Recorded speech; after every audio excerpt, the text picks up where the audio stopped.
você calcular o prédio, você já deve ter o projeto pensando em qualquer alteração futura, porque podia acontecer de não ser possível fazer essa caixa d'água. No caso, deu certo, funcionou, e o prédio está aí.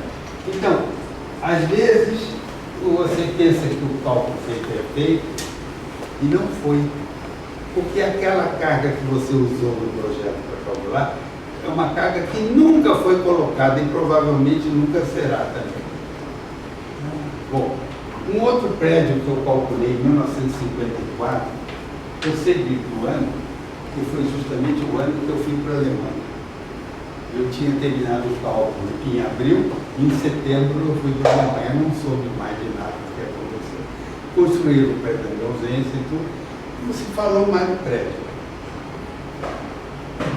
E eu me lembro que quando foi entregue o prédio ao construtor, o construtor olhou e viu aquelas vigas que tinham uma quantidade muito grande de ferro e disse: eu não vou colocar esse ferro todo na viga. Isso aqui está um absurdo. Eu vou colocar metade disso. Digo, o problema é seu.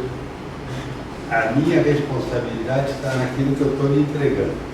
Se você não quiser colocar e acontecer algum desastre, nós vamos verificar qual foi a quantidade de ferro que você pôs lá dentro.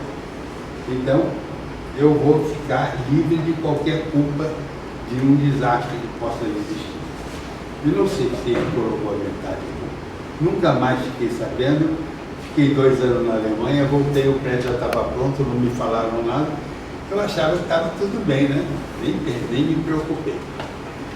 Em 1987, houve o congresso do IBRACON em Brasília.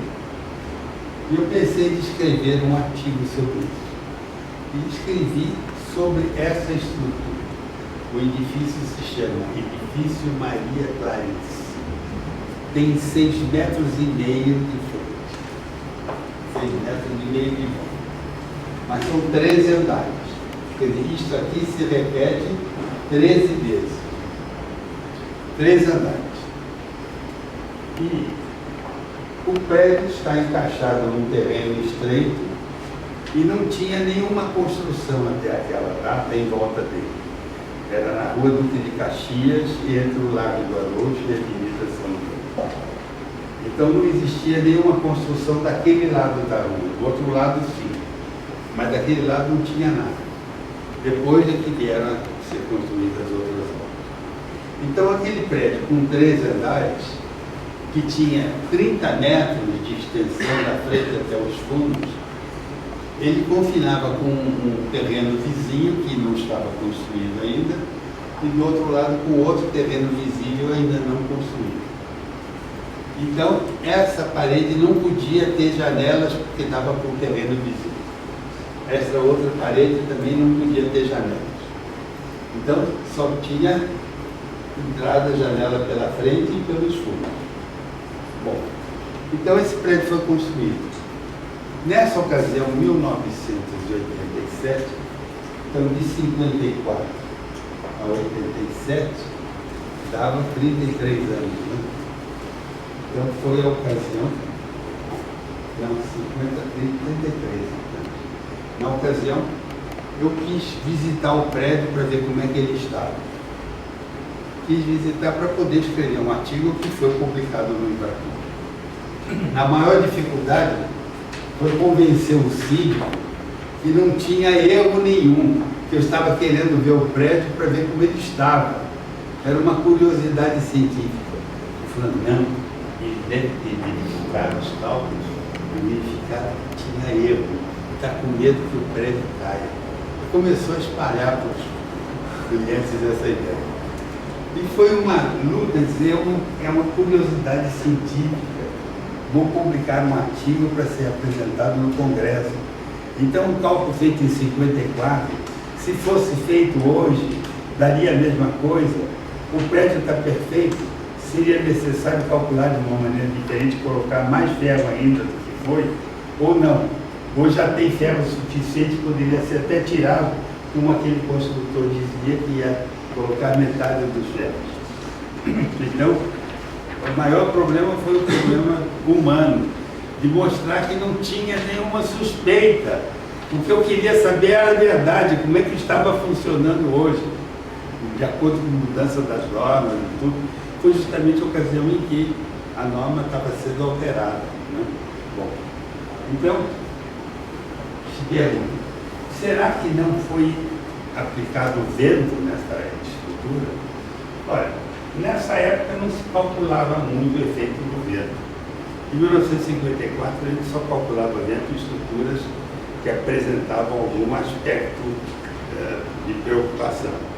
Neste caso, 6,50 metros de frente, 13 andares e 30 metros da frente ao fundo, naquela parede cega, sem nenhuma abertura, recebendo o jato de ar de vento que vinha lá da Igreja da Consolação, descia a Rua Rego Freitas e pegava o prédio plenamente em toda a sua fachada. Será que nunca ocorreu esse vento em 33 anos? Será que esse vento não houve? Pode acontecer de a cidade está tão acumulada de prédios que aquele vento se desvia e não atinge aquela fachada. Mas ali não tinha como errar, não tinha outro caminho. Se viesse vento, tinha que aplicar o vento ali. E de fato deve ter sido aplicado o vento ali. Mas será que foi aplicado um vento que deu 60 km por hora? Ou o vento nunca atingiu esse valor? Então, é um fato que ninguém sabe.